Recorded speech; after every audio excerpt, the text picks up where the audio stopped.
देश में petrol diesel के दामों में आएगी भारी गिरावट, बहुत सस्ता हो जाएगा तेल। अब आपकी जेब पर कम होने वाला है तेल का बोझ, यह है मोदी सरकार का प्लान। अब मोदी सरकार उठाएगी बड़ा कदम, एक झटके में करीब 14 रुपए सस्ता हो जाएगा तेल।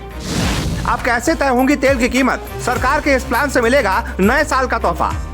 जी, जो लोग महंगे तेल की वजह से परेशान थे, मोदी सरकार पर सवाल खड़े करते थे, अब उन लोगों को सरकार बड़ी राहत देने वाली है और एक ऐसा कदम उठाने वाली है जिसके बाद तेल की कीमतों में एक साथ भारी गिरावट आ जाएगी। मोदी सरकार के एक कदम से तेल की कीमत बहुत नीचे आ जाएगी और देश के लोगों को तेल की कीमतों से राहत देने के लिए मोदी सरकार एक बड़ा कदम उठाने वाली है। अब हम आपको अपनी इस रिपोर्ट में मोदी सरकार के उस बड़े कदम के बारे में बताएंगे, लेकिन उससे पहले आप ये जान लीजिए कि तेल की कीमतों को तय कैसे किया जाता है और फिर किस तरह से तेल की कीमतों को निर्धारित किया जाता है।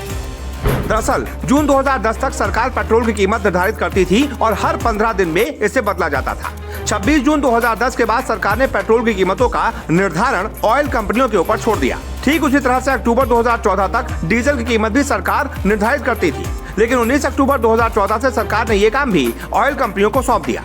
अब तेल कंपनियां अंतर्राष्ट्रीय मार्केट में कच्चे तेल की कीमत, exchange rate, tax, petrol diesel के ट्रांसपोर्टेशन का खर्च और बाकी कई चीजों को ध्यान में रखते हुए रोजाना पेट्रोल डीजल की कीमत निर्धारित करती हैं। हमें यह भी समझना होगा कि अब हम अपनी जरूरत का 85% से ज्यादा कच्चा तेल बाहर से खरीदते हैं। इसकी कीमत हमें डॉलर में चुकानी होती है। ऐसे में कच्चे तेल की कीमत बढ़ने और डॉलर के मजबूत होने से पेट्रोल डीजल महंगा होने लगता है। कच्चा तेल बैरल में आता है। एक बैरल यानी कि 159 लीटर का कच्चा तेल होता है। लेकिन अब आपके जहन में यह सवाल होगा कि आखिर ऐसा क्या होने वाला है कि पेट्रोल डीजल की कीमतें आसमान से जमीन पर आ जाएंगी। तो चलिए वो गणित भी आपको समझा देते हैं। खबर है कि कच्चे तेल के दाम गिरने के चलते देश में पेट्रोल डीजल की कीमतों में 14 रुपए तक की कमी आ सकती है।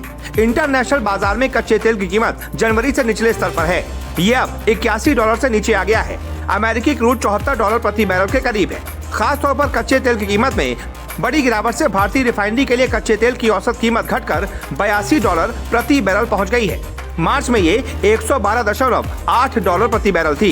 इस हिसाब से 8 महीने में रिफाइनिंग कंपनियों के लिए कच्चे तेल के दाम $31 यानी करीब 27% कम हो गए हैं। पेट्रोलियम मामलों से जुड़े एक्सपर्ट्स का मानना है कि अगर क्रूड ऑयल में $1 प्रति बैरल तक की कमी आती है तो रिफाइनिंग पर तेल कंपनियों को हर 1 लीटर में करीब 45 पैसे की बचत हो जाती है। इस हिसाब से देखा जाए तो अगले कुछ महीनों में पेट्रोल डीजल की कीमतों में 10 से 14 रुपए तक की कमी देखी जा सकती है।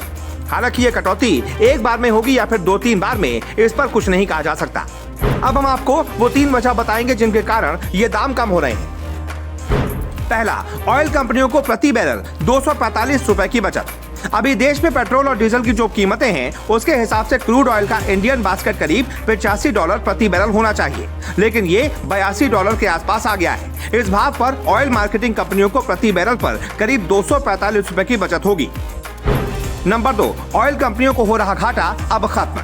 पेट्रोलियम मंत्री हरदीप सिंह पुरी ने कहा था कि सरकारी तेल कंपनियों को पेट्रोल की बिक्री पर मुनाफा होने लगा है, लेकिन डीजल पर अब भी 4 रुपए प्रति लीटर घाटा हो रहा है। तब से अब तक ब्रेंट क्रूड करीब 10% सस्ता हो गया है। ऐसे में कंपनियां डीजल पर भी मुनाफे में आ गई हैं। $70 की तरफ बढ़ रहा कच्चा तेल, मिलेगी राहत। कच्चे तेल के दाम हर रोज कम होते नजर आ रहे हैं। ये दाम $70 तक हो सकते हैं। इससे पेट्रोल डीजल के दाम जरूर कम होंगे, लेकिन थोड़ा वक्त लगेगा। वैसे आपको बता दें, देश के अलग अलग शहरों में पेट्रोल डीजल के अलग अलग दाम हैं। लोग भी चाहते हैं कि पेट्रोल डीजल के दाम अगर कम हो जाएंगे तो लोगों को महंगाई से थोड़ी राहत मिलेगी। ऐसे में अगर 14 रुपए के करीब तेल के दाम कम हो जाते हैं तो आने वाले नए साल में लोगों के लिए ये किसी बड़ी सौगात से कम नहीं होगा। वैसे आपको इस खबर पर क्या कहना है, कमेंट करके बताएं और इस खबर को ज्यादा से ज्यादा शेयर करें।